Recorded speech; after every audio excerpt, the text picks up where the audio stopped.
ধরেন এতক্ষণ চিটাগাঙ্গে পৌঁছে যেতাম, সে মানুষটা আমি এখনও যেতে পারলাম না, তো এটা অবশ্যই ভোগান্তি, অর্থলগ্নে ভোগান্তি সব কিছু। তবে আমার কিছু প্রশ্ন ছিল, সেটা হচ্ছে যে এই উপদেষ্টা সরকারকে ওরা আলটিমেটলি যদি 1 মাস আগে দিয়ে থাকে, তাহলে ওরা আজকে কেন বসলো? আরও 2 দিন আগে কেন এটা নিয়ে বসা হলো না?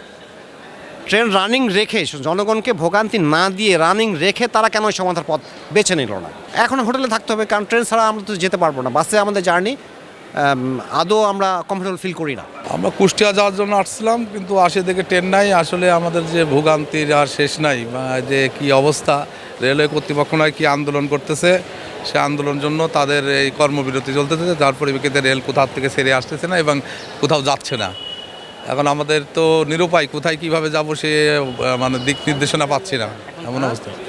এখন কি করব সেই চিন্তা করতে, এখান থেকে না হলে আমরা এখন কল্যাণপুর যাব, সেখানেও বাস পাবো কিনা সেটারও সম্ভাবনা নাই। কারণ এখানে যদি না থাকে তাহলে তো চাপ ওখানে বেশি পড়ে গেছে, তাহলে সেই হিসাবে আমরা তো সিটও পাবো না দেখা যাচ্ছে।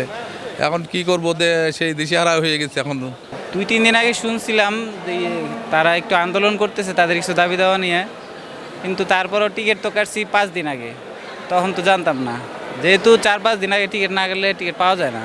ভোগান্তি হয়রানি তো সবারই, যারা টিকিট কাটছে সবারই তো হয়রানি, কারণ সবাই একটা ছুটি, যেই কর্মেই আছে একটা ছুটি নিয়ে একটা ব্যস্ততার থেকে আড়াল হইয়া যাওয়ার জন্য চেষ্টা করতেছে।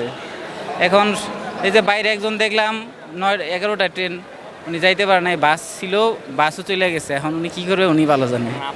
রাত্রে তুলনানিশ্চিতার টিকিট করেছিলাম, চিটাং যাব। আগে থেকে জানতেন কিনা? না, আগে থেকে জানতাম না, আমি টিকিট করছি 10 দিন আগে। হঠাৎ করে এখন হয়ে গেল, আবার কালকে আসার জন্য আবার টিকিট করছি চিটাং থেকে এদিকে। এখন কি করব, এখন যেতেও পারছি না, আসতে পারছি না। ওনারা বলতেছে যে আপনি রাত্রে আসেন, যদি ট্রেন যায় তাহলে আপনি চলে যাবেন, না গেলে পরে আপনি টাকা ফেরত পাবেন। 2টারই না 1টারই। আর ওইটা যদি আসে তাহলে টাকা ফেরত পাবেন না, ওইটা যদি না আসে তাহলে ওইটার টাকাও ফেরত পাবেন। ট্রেনের জন্য আসছি, এখন জানতে পারলাম যে এখানে বাস দিচ্ছে, তো বাস খোঁজাখুঁজির জন্য আমি আবার অন্য একটা বাসে চলে গেছি।